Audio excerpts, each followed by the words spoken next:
going on, everybody? Today's video, what are we talking about? As always, N64. What else am I going to talk about on my channel?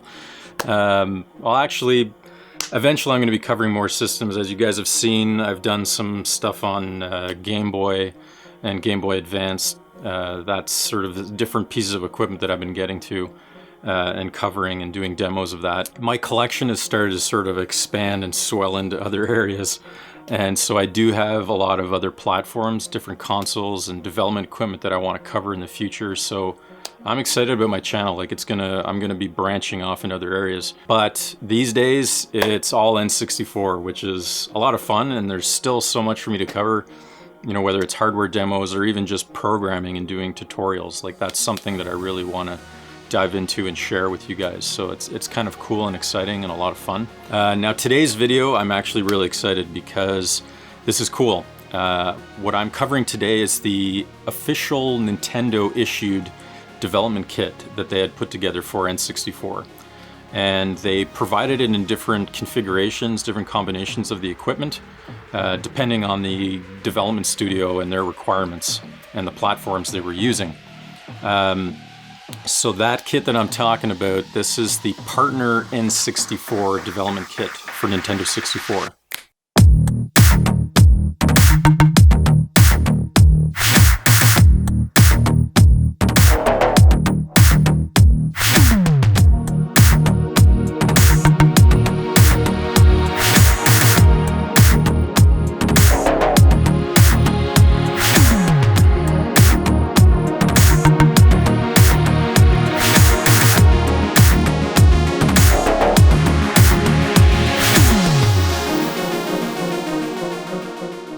So the PARTNER-N64 development kits, they were produced and released by the company Kyoto Micro-computer in Japan.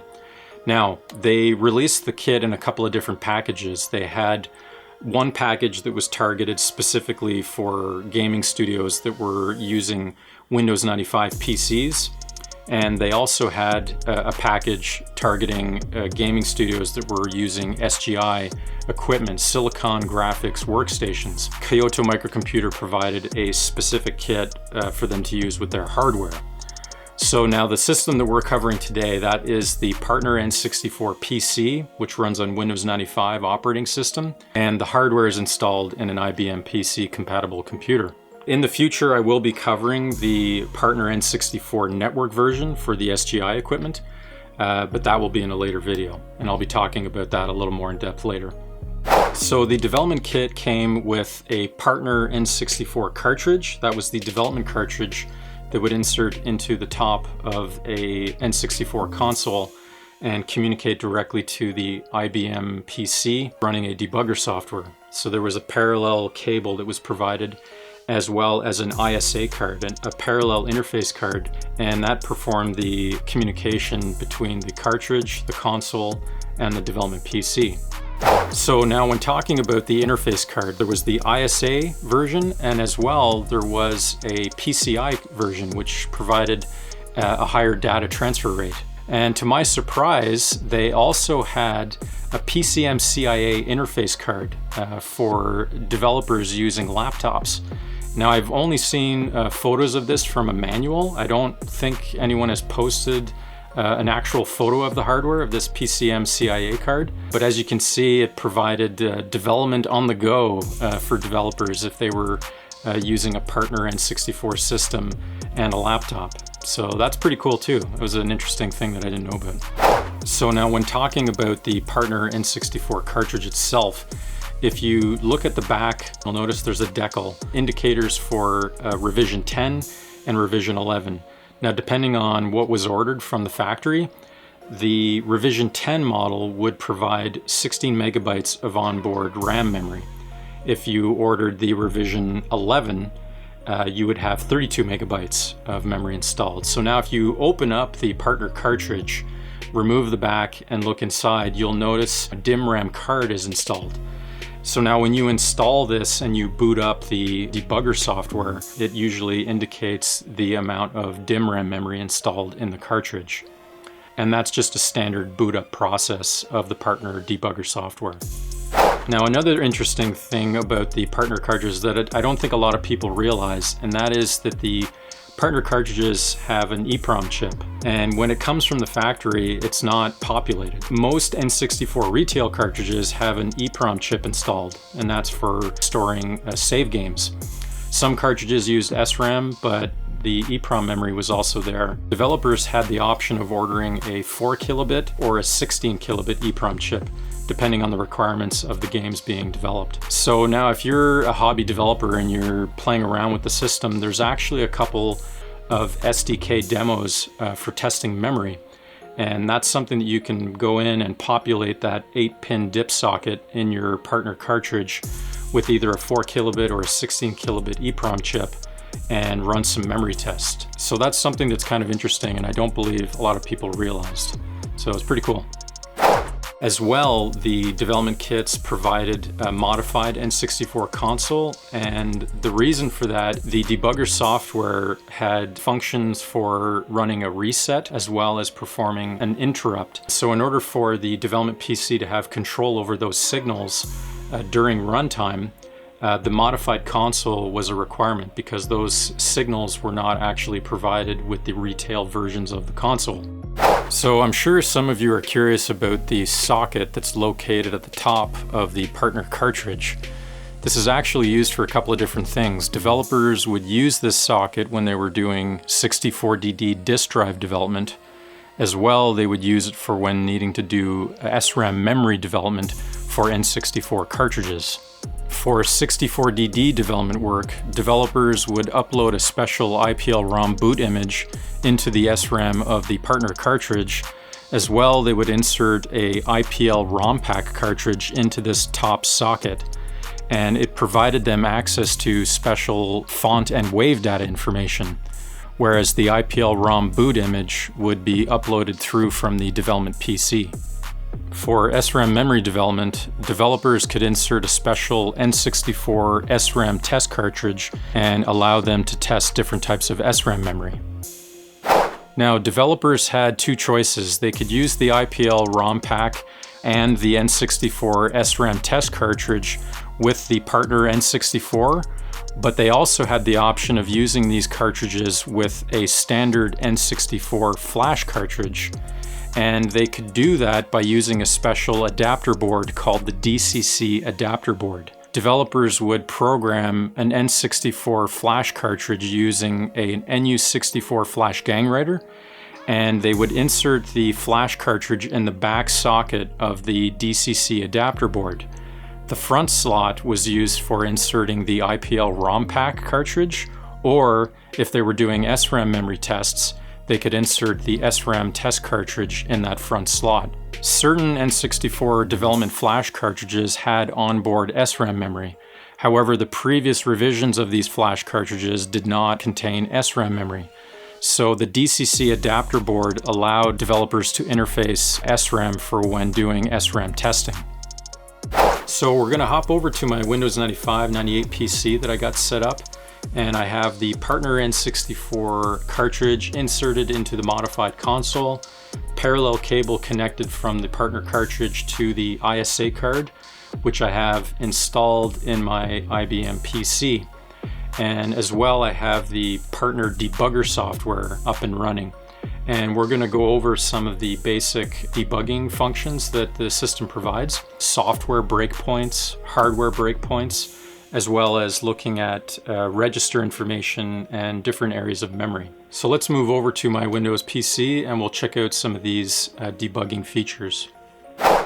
So before we dive into the debugging software, I just want to show you guys a quick command that we can run for the 64DD disk drive. I'll have to have a video dedicated for the 64DD because the video would just be too long to cover both systems, the N64 console and the 64DD with the partner cartridge. So I'll have a dedicated video going more in depth. However, I just wanted to quickly show you a disk ID command that we can run, and that will give us some information on the blue disk that is inserted in the 64DD drive. So if when you boot up the debugger software in the command line window, as you can see here, if we type in the command ddr/i, and we execute that, you'll see that the 64DD disk will get activated and a read will be performed. Now I'll drag out this command window here so you can see all the data. So as you can see, we have some information like the type of disk, the starting address, the IPL, name, version, disk number, usage, and the serial number. And so this disk here I borrowed from a buddy. My buddy Andrew lent me this. So it's pretty interesting to see when you type in this command, you can get all this information for the disk that's inserted in the drive. Now there's a lot of different commands that we can enter in the command line for working with the hardware that's connected to the partner cartridge, that being the N64 itself or the 64DD disk drive.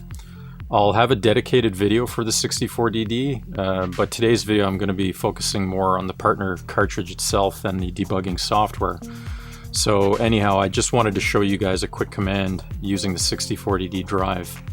But now we're going to move forward and we'll dive into some of the debugging commands using one of the N64 SDK demos. So when you first start the debugger software, this is the window that you see. You have a code window for looking at source code files. You have the memory window for looking at all of the different memory locations and register data. As well, you have a command line window for entering commands to communicate directly with the hardware, whether it's the partner N64, the N64 memory, or the 64DD, depending on which system you're developing on. So now also at the bottom you're going to see all of these minimized windows that we have, and these all apply to specific functions and features that the debugger software supports. Unfortunately, we're not going to be able to cover all of these. It would just be a very lengthy video to do that. However, I will cover some of the basic debugging features. So we're going to open up one of the SDK demos. This is the demo simple. So we're going to go to File, Load, and as you can see I'm already in the demos folder, and we're going to go down to Simple. Now the debugger software loads debugging files which have the extension OUT, an output file. Now the GCC compiler creates these when you compile the demo or the source code that you are working on, and you'll have a debug out file.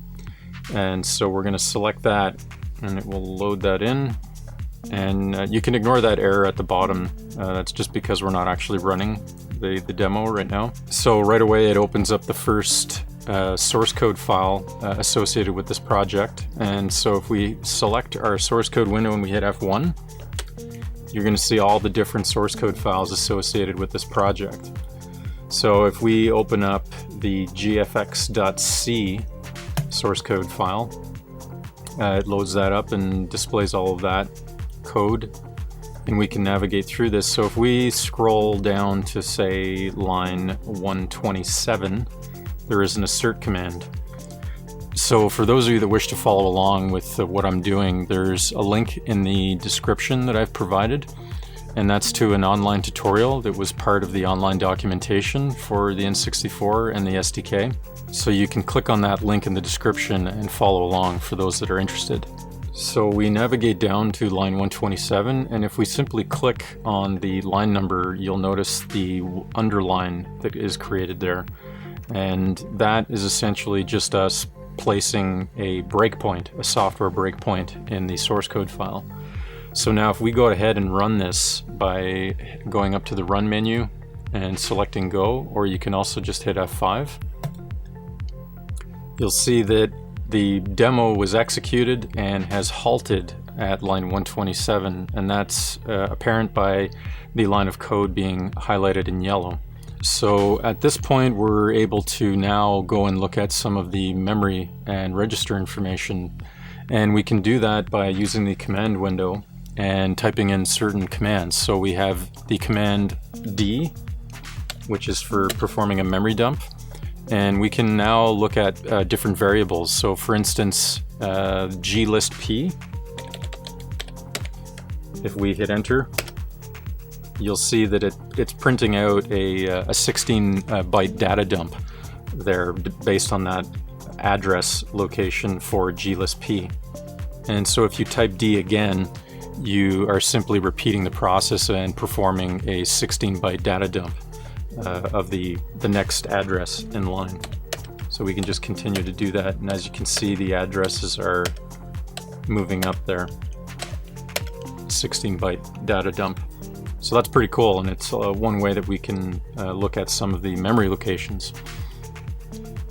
So now we can use the memory window as well, and if we right-click in the memory window and select address set, we then have this window that pops up, and we can type in glist-p, the same way we did, the variable, and the address associated with that will be pulled from that. And as you can see, we have the address associated with glist-p.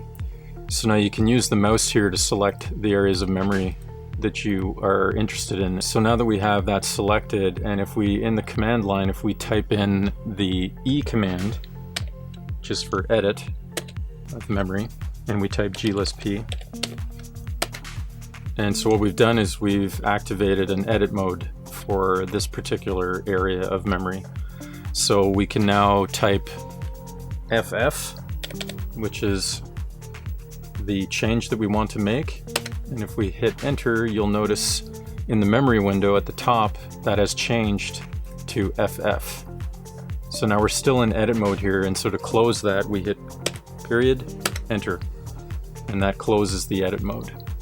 So now another method that we can do the same function is we can use the memory window again. Now this time we're going to say enter data, and we're going to change this back to 80, which is what it was initially for this specific address here related to glist-p, and we hit OK, and as you can see, it is now changed back. Now if I repeat this again, we'll go back to 80 here, enter data. Now say I hit FF again and hit OK, you'll notice that the set data window has remained open and it has automatically jumped to the next set of digits. So that's a way for us to just quickly seamlessly run through and change some data for all those specific addresses. So that's a pretty handy thing to have. So now we're going to go and check out the inspect function. So if we go and we place our mouse over one of the variables that we have, so say for instance glist-p, and you have a letter selected within that variable, doesn't matter which one, and if you right click and select inspect or hit F6, and so it'll open up this window and it will show you the data associated with that variable, and we can look at this vertically or horizontally. Right now it's showing it all horizontally, so if we were to scroll out here, all the data is continuing on, which is not really practical, so we can simply click on the @ symbol, and that will show you the data and the structure and all the information in a vertical mode. So that's a little easier to look at. So that's pretty cool. So now we're going to check out the watch window. Now this is a cool feature to have because whichever addresses or variables that you add to the watch window in the list here, you're able to view and monitor those addresses and the information, the address information and the data while the game is being executed or as you're cycling through different breakpoints. So I'm going to show that to you now. So if we take our mouse and we highlight it on a specific variable, so this time let's take dynamic CP. So as long as our cursor is highlighting a specific variable, and we right click and select watch, you'll see that in the watch window this variable dynamic CP has been added. So now we can hit the plus symbol here and it will show that information, and again we can look at the data vertically by double clicking on the @ symbol. So now if I were to cycle through this step by step, or if I simply run the program again and we still have our breakpoint enabled on line 127, now if you monitor the different address information here, you'll notice how it will change. So there, I've just executed and run the program. So if I continue to cycle through, you'll see how the data is changing, and that's us monitoring those addresses in real time as each time that the program is run and it's hitting that breakpoint. So that's a pretty cool thing to have. And again, you can expand all of these. And so as we're cycling through for each breakpoint, you're able to monitor those addresses and the data.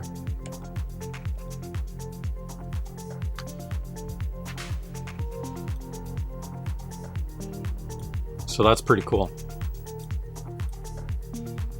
Now, if we were to remove the breakpoint from our gfx.c file and were to execute the program, so now that the ROM is running, we can take our controller and press some of the controller push buttons, and that information is relayed on the screen here.